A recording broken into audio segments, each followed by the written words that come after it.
अरे मोरे पहिन ले दुल्हा जाले ससुररिया सासु पूछली का बात। अरे मोरे पहिन ले दुल्हा जाले ससुररिया सासु पूछली का बात। अरे कैसन होवे दुल्हा पापा से चाचा, कैसन होवे छोटे भाई।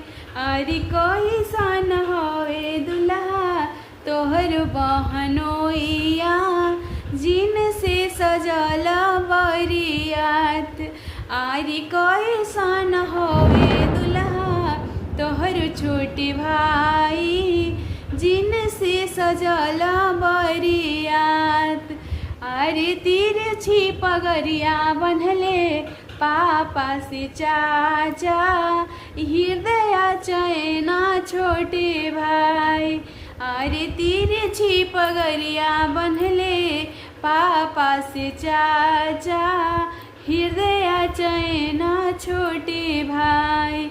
अरे घोड़ा चढ़ल आवास हमरो बहनोइया जिन से सजल बरियात। अरे घोड़ा चढ़ल आवासु हमरो बहनोइया जिन से सजल बरियात।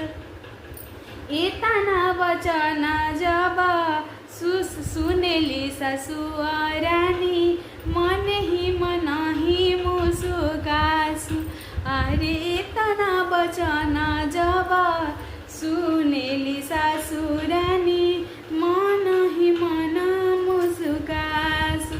अरे छोड़ी देबो दुल्हा तोहरो पापा से चाचा, छोड़ी देबो छोटे भाई। अरे छोड़ी देबो दुल्हा तोहर चाचा से पापा, छोड़ी देबो छोटे भाई। अरे कना ही छोड़बो दुल्हा तोहर बहनोइया जिन से सजल बरियात। अरे कना ही छोड़बो दुल्हा तोहर छोटी भाई जिन से सजल बरियात।